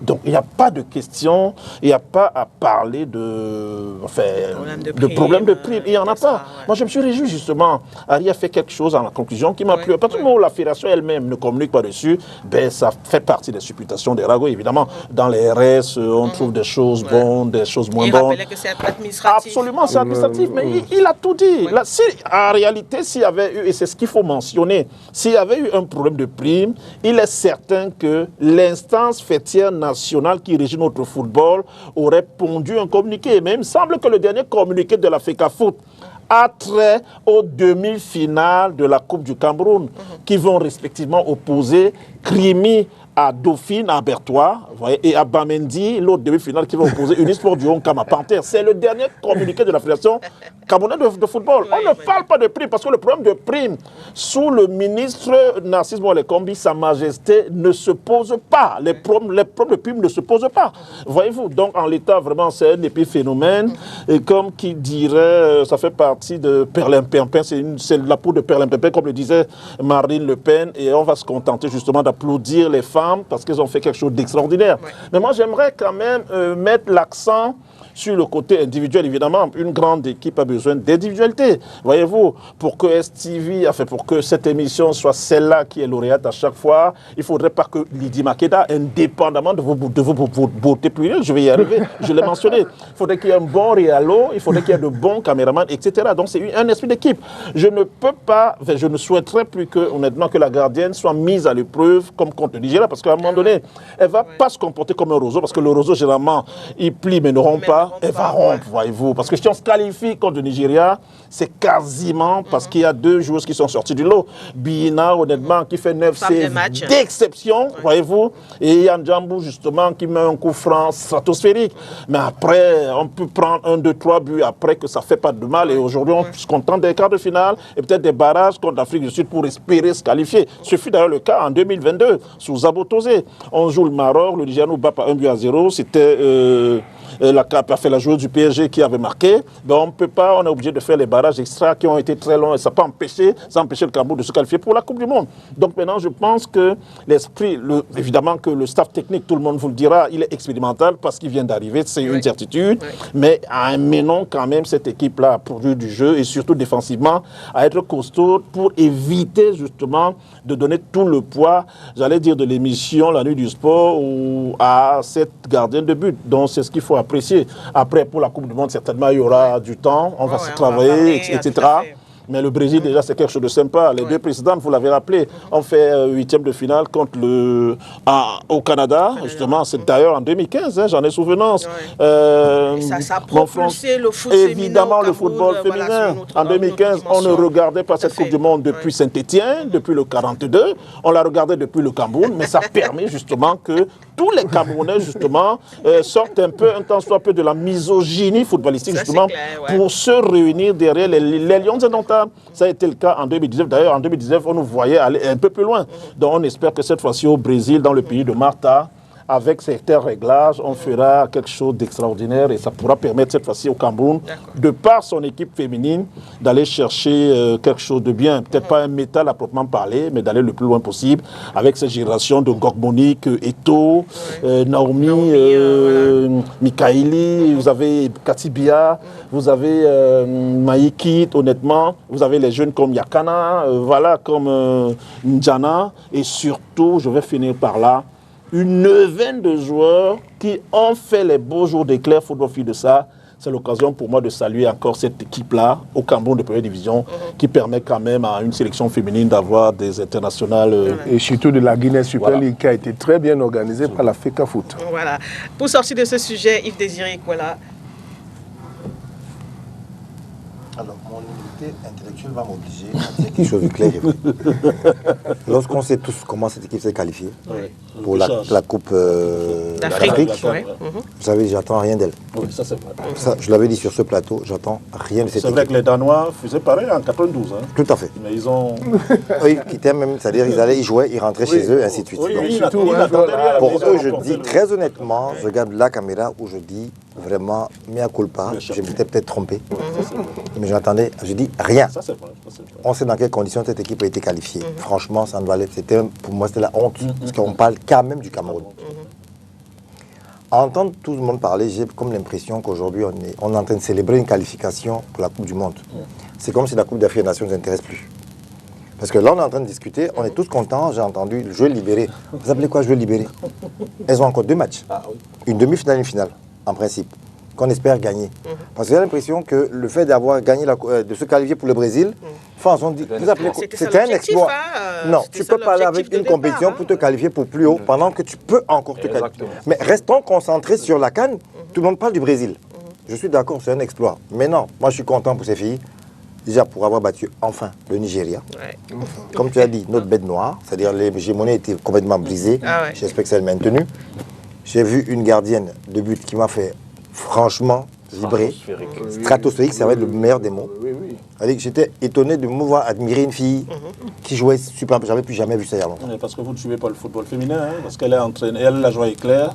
Et toutes les vacances, honnêtement, elle se faisait entraîner par André Onana. Donc, je suis. Pour vous, ce n'est pas une surprise. Non, moi, ça me surprend. Mais voilà, moi, ça me. Écoute, tu sais, le champion de pétanque, je ne le suis pas. Donc, si tu me dis que ce mec il est champion du monde de pétanque, je dirais que j'en sais rien. Voilà. Ça, je le dis franchement. Je ne suis pas spécialement le football féminin pour savoir d'où elles sont, mais je dis, moi, elle m'a impressionné. Donc, elle, bravo. Les filles, de manière globale, bravo. Elle a battu de se qualifier pour le Brésil, mais. Il y a encore du chemin. Voilà. Parce que ça, tout le monde, on est unanime dessus. La Coupe du Monde, c'est plus du costaud que ce qu'on voit là. Donc, restons d'abord concentrés là. J'ai l'impression qu'elles voient plus le Brésil où j'entends, elles ont voulu que m'amener, elles vont m'amener plus loin. Non. Qu'elle te fasse d'abord être championne d'Afrique. C'est quand même un hommage que la capitaine rend à ses elle mérite parce que je crois que c'est sa 8e édition. Je crois qu'elle a même battu le record chez les messieurs de Rigobertson. C'est ce que ils sont pareils. Mais voilà, donc pour moi, c'est dire que bravo à elle. Si elle a pu maintenir, qu'est-ce que je joue titulaire ou pas, c'est pas le plus important, elle est là. Mais je dis, bravo à ces filles, restons d'abord concentrés. On a malheureusement tous une date ici sur le plateau, c'est le 16 août. Donc restons déjà focus sur ça. Et par la suite, on verra. Et quand moi je dis qu'on ne vendait pas cher leur poule, c'est pas moi seul, ça je le dis clairement. Excusez-moi. Elles sont qualifiées en moins de combien de temps on a pris un entraîneur, on a changé. C'est-à-dire que quand on va aller loin, tout on en parlait, on ménage sa monture. Mais qu'est-ce qu'on a fait? On nous a collé, on leur a collé un entraîneur, et là, à moins de 30 jours. On était à la recherche de quoi? De l'oiseau rare, de l'appel rare. Oui, et après, aujourd'hui. Parce qu'on avait ce problème. Et après, moi, je ne sais pas trop bien comment que ça fonctionne. Mais après, c'est pas trop elle que j'ai vue en avant. J'ai vu un autre monsieur. Je ne sais pas à quel moment, je m'excuse peut-être. La conférence de presse d'avant, les deux premières, mais après, c'est celle qui a fait ça. Il y a eu une grosse polémique aussi. Il y a eu une polémique autour parce que, alors, je crois que c'est moi seul. Peut-être que moi je suis ignorant de la chose. Mais vous savez, quand on veut être sérieux, ok, quand on veut être sérieux, on met tous les moyens pour que. Parce que comme on dit souvent en sport collectif, vous parlez souvent de la mayonnaise doit prendre. Mais il vient de découvrir un entraîneur quasiment la veille de la compétition. C'est pas très compliqué, très difficile. C'est-à-dire, il y a des complicités. C'est-à-dire que toi, tu peux siffler, ton joueur comprend qu'il y a des systèmes de jeu en basket, en toute discipline. Donc, ça passe facilement avec un entraîneur. Mais je dis, restons focus déjà sur dimanche. Et déjà, là, c'est en cours pour le match. Mais je dis, bon vent à ces filles et vivement qu'on se retrouve le 16. Alors, on reste avec vous pour aborder le dernier thème de cette émission. Ça tourne. Ça tourne évidemment autour de la crise au niveau de la Fédération internationale de football association, la FIFA. On sait qu'il y a eu cette intention de confier certaines parts des compétitions, notamment la Coupe du du Monde à des investisseurs privés. Et du coup, ça a déclenché toute une révolution, entre guillemets, sur la planète foot, alors que la FIFA a présenté ses excuses et a effectué un rétro-pédalage. On croyait que ça allait s'arrêter à ce niveau, mais non, ça continue. Lundi dernier, dans une lettre co-signée UEFA, CONCACAF et la Confédération asiatique AFC, il y a encore eu cette façon de critiquer la FIFA, cette façon d'exiger plus de transparence et une menace aussi de boycotter les compétitions de la FIFA. Voilà pour la position, disons, un peu claire de ces confédérations-là. En Afrique, la CAF s'est réunie et a réaffirmé son soutien à Gianni Infantino. Quelle lecture, quelle analyse est-ce que vous faites de cette actualité aujourd'hui? Quand je parle de football, parfois j'ai du mal à m'exprimer. Pour moi, je veux dire franchement, avec ce qu'on vient de vivre lors des dernières CAN et autres, là, franchement, que la CAF fasse l'exploit de s'aligner derrière ce monsieur, je suis un peu choqué. Mais après, je comprends, chacun est là pour ses intérêts. Vous savez, quand on parle de transparence dans le domaine du sport notamment, parce que si vous regardez bien tous les problèmes qu'il y a eu, je n'aime pas parler de spécial de la FECAFOOT malheureusement, j'en parle à Vienne qui pourra, je suis habitué. Les problèmes de la FECAFOOT de ces 5-6 dernières années sortent de quoi? De manque de transparence. C'est aussi simple que ça. Claire, manque de transparence. Manque de transparence, je suis désolé, il faut dire choses telles qu'elles sont. Aujourd'hui, alors, il y a quelques mois, j'appelle ça des mois, on discute un trophée entre le Maroc et le Sénégal, qui est au centre du débat, c'est la FIFA. Non, bon, quand je dis la CAF, c'est un démembrement, c'est des Suisses. C'est-à-dire pour eux, ils s'alignent, par rapport à leur intérêt, ils suivent bêtement, voilà, ils s'alignent. Ok? Donc je dis honnêtement, on parle de transparence, cela y va de notre intérêt. Si vous voulez montrer, vous soutenez la FIFA. Montrez-moi aujourd'hui quel est notre... Quand on fait comment on dit, la répartition du nombre de pays par confédération à la Coupe du Monde, l'Afrique est où? Vous voyez les choses qu'il faut aller revendiquer. Aujourd'hui à 9 places et demie. Oui, mais ce que moi je veux dire, c'est qu'aujourd'hui, je te dis, Makeda, je souhaiterais par exemple que la CAF aussi bloque en disant, ok, bah écoutez, vous voulez que nous soyons avec vous, on va se faire du chantage. Tu veux que je te soutienne, Infantino, offre-nous plus de places. C'est un exemple que je donne, que je prends. Oui, par exemple. Les autres ne peuvent pas s'aligner pour rien. Ils ont raison, ils s'opposent à certaines choses. On parle encore de transparence. Il y a des choses. À qui appartient la FIFA? La FIFA appartient à une personne, à un groupe de personnes, où on peut acheter la FIFA. Ça devient une affaire personnelle. C'est du business, c'est uniquement du business. Et moi, je dis, tant qu'on ne va pas fonctionner de manière professionnelle, on va se mettre dans l'étude de copinage. Les résultats, ça va être ça. Donc, que la CAF aujourd'hui s'aligne, ça me choque un peu. Maintenant, les autres, peut-être, ils sont un peu plus, j'ai failli dire, pas plus intelligents, mais non. Ils sont vraiment plus regardants sur des petits détails. Parce qu'il y va de l'intérêt du football continental. Bah, ils disent, écoutez, on n'est pas d'accord avec cette façon de gérer les choses, modifions. Et après, on peut s'asseoir et discuter. Mais je répète, le mot pour moi le plus important, c'est la transparence dans tout ce qu'on fait. Alors, Harry, vous qui suivez également cette actualité, est-ce que c'est vrai, il y a cette façon pour l'UEFA là de rester campé sur ses positions? Est-ce que vous avez l'impression aujourd'hui que, par exemple, que l'UEFA veut absolument faire tomber Gianni Infantino? Non, mais c'est l'impression qui se dégage de cela. Parce qu'on se rappelle aussi à son époque, Gianni, Blatter, etc. Parce que Gianni Infantino, il fait une proposition. Parce que il n'était pas en train de marteler, de forcer les gens à aller dans son sens. Il a dit une partie de l'organisation de la Coupe du Monde peut faire l'objet d'un investissement privé. Certainement, il est aux États-Unis où il y a tous les grands businessmen qui lui ont fait cette proposition et puis il a peut-être la trouvé assez alléchante pour proposer plus de subventions aux fédérations. Bon, beaucoup n'ont pas apprécié. Bon. Mais malgré le premier tollé, il a dit il reste là-dessus. Non, il reste là-dessus parce que bon, il se dit... Oui, c'est parce que vous savez, même si les gens avaient été d'accord avec lui, il serait parti au niveau du conseil de la FIFA pour que ce soit adopté. Donc, Infantino représente l'institution. Il n'est pas celui qui décide à la FIFA, non. Il représente l'institution, il peut évoquer un détail que bon, il aimerait que les choses se passent ainsi. Bon, mais ce n'est pas lui qui va décider en dernier ressort parce que ça doit figurer dans les différents règlements de l'institution. Mais maintenant, moi, je ne comprends pas. Il se rétracte même, mais les gens sont encore derrière lui pour qu'il parte. Bon, on peut utiliser le mot qui est trivialement utilisé au quartier, que peut-être ils avaient le macabo de Infantino depuis. Mais Infantino vous dit, je ne suis plus dans le projet, mais pourquoi vous... Certains se disent, mais pourquoi en as-tu même l'intention? Mais aussi, il faut qu'on sache raison garder, parce que dans cette situation, Infantino est le président de la FIFA. Et il y a des gens qui l'ont mis là. Et Infantino ne pouvait pas venir du jour au lendemain, se réveiller un matin et dire des choses dans ce sens-là. Certainement, ceux qui sont dans son cercle restreint ont aussi réfléchi dans ce sens. Et comme celui qui représente, il devait essayer de tâter un peu le terrain pour voir est-ce que les gens pouvaient aller dans ce sens. Pourquoi moi, ce que je le dis? Il convoque une réunion de crise au Maroc. Et au sortir de cette réunion, qu'est-ce que vous entendez comme recommandation? Que la FIFA s'excuse pour Infantino. C'est ce que ces couleurs disent. Ils disent, mais ils le maintiennent en poste.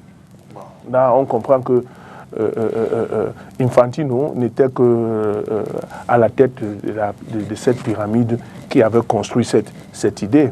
Mais les barons de la FIFA étaient pour qu'il y ait plus de rentrée. Parce que bon, il faut qu'on bascule. Aujourd'hui, c'est Emmanuel qui parlait de la NBA et tout. Mais c'est des gros sous, c'est des sponsors.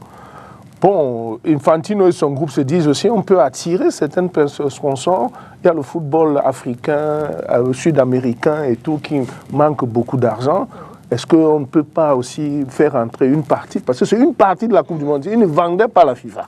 Non, c'est une partie de l'organisation de la Coupe du Monde, surtout le côté marketing de la chose, qui devait peut-être rapporter beaucoup d'argent à ces investisseurs, mais il y avait aussi une contrepartie qui devait revenir, où on proposait des sommes que moi j'aimerais voir l'Africa Foot les encaisser. Parce que nous avons besoin de beaucoup d'argent. D'où peut-être la position de la CAF. Voilà, oui, la CAF. Vous vous souvenez, Lydie, quand Motsepe est arrivé, son but était de développer le football africain. C'était également le cas pour Joseph Blatter. Voilà, ce n'était pas pour que... Voilà, non, mais Infantino a voulu mettre ce football à un niveau. Dire qu'il voit... En faisant passer la CAF. Non, il dit que non, il dit que non, lui, il est choqué de voir les jeunes joueurs africains qui auraient pu aider les championnats africains à se développer, aller dans des championnats exotiques, aller dans les championnats il n'est rien contre ces championnats, ces pays-là, de Bulgarie, de Monténégro et tout. C'est là où vont nos jeunes.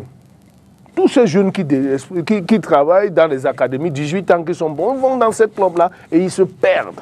Il a dit, il nous faut trouver de l'argent pour maintenir ces jeunes, parce que si ces jeunes restent jouer, pour le même salaire qu'on leur donne là-bas, ils seront plus utiles à leur équipe nationale qu'ils ne le sont. Quand ils partent, on ne sait même plus où ils se trouvent. Donc, un monsieur qui avait un plan comme celui-là ne pouvait pas être contre le fait qu'on lui propose un peu plus d'argent pour développer le football de son continent. Donc, c'est pour cela que jusqu'aujourd'hui, les Africains sont un peu méfiants, ils sont mi-figue, mi-raisin, ils ne prennent pas position, mais si Infantino leur donnait la somme dont il les proposait pour les fédérations, je ne vois pas une fédération africaine qui aurait refusé. Là, on est dans le réalisme. Non, mais moi-même, j'aurais été d'accord parce que nos clubs souffrent. Les clubs ont besoin au moins, pour terminer une saison de 100 à 110 à 150 millions, on ne les a pas. La transparence. On ne les a pas. C'est ce qu'on demande. Voilà, Cyril, on ne les a pas. On n'était pas en Coupe du Monde, il n'y a pas d'argent dans la caisse. Donc, Cyril, votre analyse par rapport à cette actualité, la position de l'Afrique aujourd'hui, vous la comprenez? La CAF ne peut que suivre la FIFA. Parce que le nègre est essentiellement suiveur. Que je me pardonne l'expression, mais c'est ça. Non, c'est clair. Yves l'a dit. La CAF aurait dit demander à Gianni Infantino, non, donne-moi plus de place et je te suis. Mais non, rien de tout ça. on suit bêtement, parce que nous, on veut plus d'argent pour soi-disant notre football. Non. Nos équipes nationales peuvent participer à la Coupe du Monde, rentrer au quart de finale, au demi-finale, et avoir plus d'argent et venir développer le football dans leur pays. Si on gère bien. Et bien sûr, si on gère bien, avec toute la transparence qu'il faut. Donc voilà. Qui constitue la FIFA? Ce sont les associations sportives, c'est-à-dire l'UEFA, la CAF, l'AFC, la CONCACAF et tout le reste. S'ils ne sont pas d'accord, ça ne pourra pas marcher. Maintenant, de l'autre côté, même si c'est une partie, 10%, 5% du marketing de la Coupe du Monde, on connaît tous comment ça marche. Je vais financer votre événement, mais je vais vous demander à un moment de faire comme je veux. Ça, c'est clair, parce que j'ai des intérêts derrière. Donc, il n'est pas question que même 1% des revenus à FIFA de la Coupe du Monde soit donné à quelqu'un d'autre. Moi, je suis d'accord avec ça, avec ce que les autres confédérations font. CONCACAF, UEFA, il reste. On ne doit pas donner la gestion de l'organisation de la Coupe du Monde à une entité autre que de la FIFA. Non, mais c'était même pour être plus clair. Encore quelque part. Voilà. C'était même pour être plus clair. Je ne vous coupe pas. Parce que les meilleurs sponsors, les plus grands sponsors de la FIFA aujourd'hui sont américains. Donc ils ont voulu seulement peut-être former une société à côté. Mais c'est là toujours l'argent qui est là. Le calendrier de la NBA a été prolongé parce qu'on attendait la signature de LeBron James. Absolument. Ce sont les équipes qui forment la NBA. Ce n'est pas la NBA qui contrôle les équipes. Bravo, Cyril, bravo. Donc c'est à la FIFA de suivre ce que l'UEFA, la CONCACAF et le reste disent. Ce n'est pas le consensus contraire. Non, la NBA, on va peut-être en parler un autre jour. Par exemple, de boycotter les compétitions FIFA, ça peut avoir des répercussions. On imagine que ça peut avoir comme retombée si l'UEFA boycotte la Coupe du Monde. Emmanuel, sur le sujet. Je souhaiterais peut-être que nous fassions des émissions entières parce qu'il y a beaucoup à dire. Sur la CAF, sur la FIFA, etc. Mais commençons peut-être par la CAF. Nous, on est très indignés. C'est vrai qu'on a peut-être l'impression que le docteur Patrice Motsepe, à ceci de particulier, il a une qualité première, c'est qu'il est reconnaissant. Évidemment, on sait dans quelles conditions il se retrouvait là-bas. Gianni Infantino avait pris son bâton de pèlerin justement pour se retrouver dans toutes les capitales quasiment africaines pour demander que ce soit lui. Parce que c'était pas bas de campagne. Parce que bas de campagne même rime avec une multitude de candidats. Ça veut dire qu'il est allé rencontrer les chefs d'État pour leur dire ben ok, c'est Motsepe qu'il faut. Et on a l'impression que depuis un certain temps, Motsepe lui doit ça. Parce que nous, on a couvert les Awards, par exemple, avant la CAN, j'étais au Maroc, mais certaines images nous surprennent. C'est-à-dire que c'est un événement CAF entièrement, c'est les Awards. Évidemment, Motsepe peut être invité. Mais sauf que quand on invite, passez-moi la tautologie, sur le pupitre, le président de la Confédération africaine de football, ben à chaque fois il dit « My brother Gianni ». Ça veut dire que c'est lui qui va le chercher.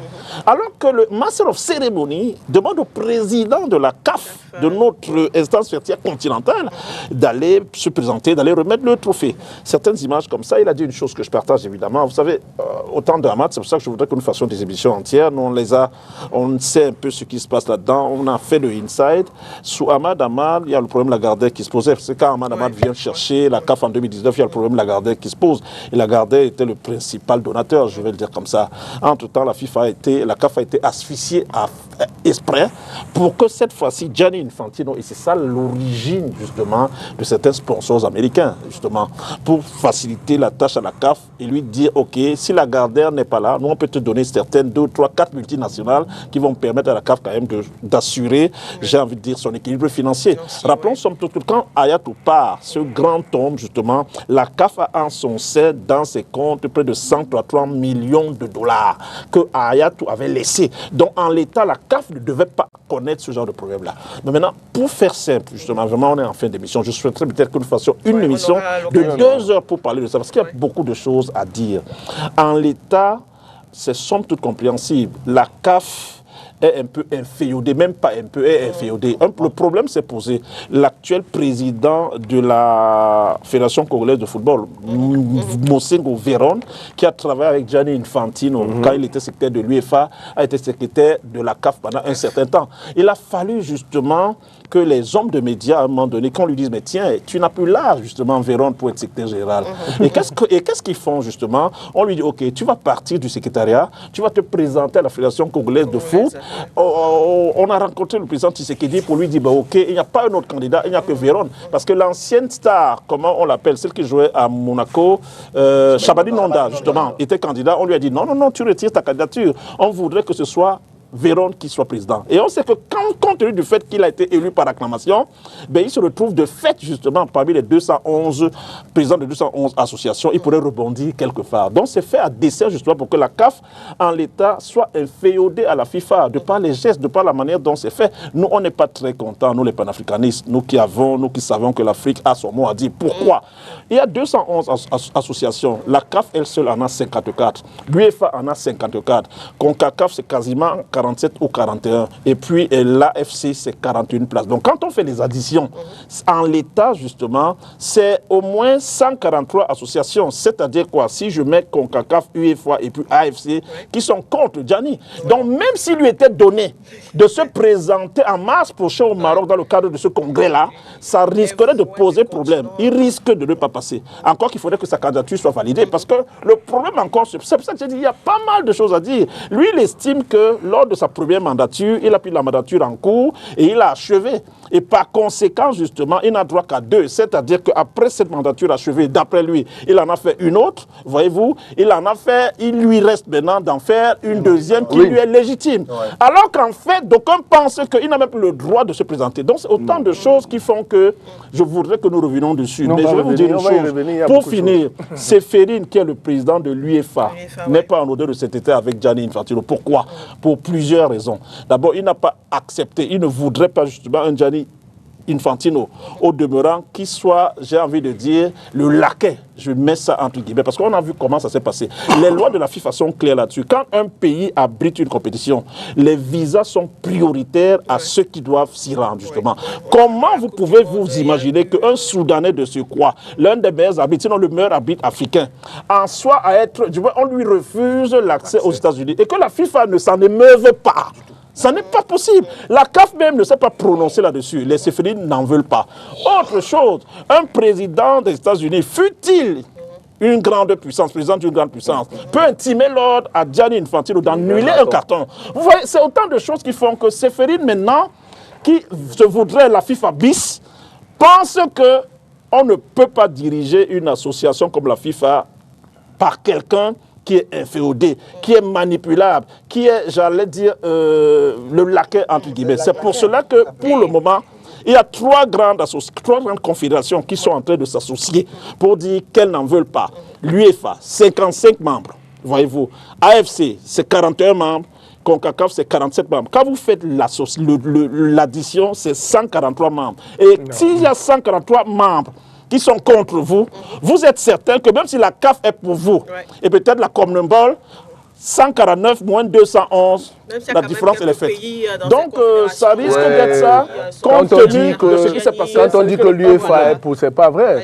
Parce que le vote, lui, il est secret. Et c'est chacun qui a ses intérêts au niveau de la FIFA. Donc on dit que Séphérine, le président de l'UEFA, est en odeur de sainteté. Je vais vous dire. D'abord, permettez quand même vous êtes exprimé, je vous ai pas. Ça ne date pas d'aujourd'hui. Je vais vous dire que la Super League, la Super League, c'est Séphérine qui veut l'organiser depuis un certain temps. D'accord? Et il a fallu à un moment donné que peut-être Gianni Infantino lui demande de laisser tomber. Parce que Séphérine, l'UEFA se comporte comme une FIFA bis. D'ailleurs, la dernière nouvelle fait état de ce que ils ont dit à l'UEFA dès cette saison que la VAR ne sera pas utilisée comme la FIFA le pense. Donc déjà, c'est les informations de dernière minute. Autre chose, il y a quelque chose qu'il faudrait que vous sachiez pour finir. Il y a le problème de l'URSS. Il y a le problème de la Russie qui se pose. Ouais. La Russie a été écartée de la FIFA parce qu'elle avait attaqué l'Ukraine. Ouais. D'accord? Mais il se trouve qu'aujourd'hui, les États-Unis également ont attaqué l'Iran à un moment donné. Donc ils auraient dû être exclus. Ça n'a pas été le cas. Et la Russie, justement, en interne, est en train de réfléchir à une autre FIFA. C'est hyper important de le mentionner.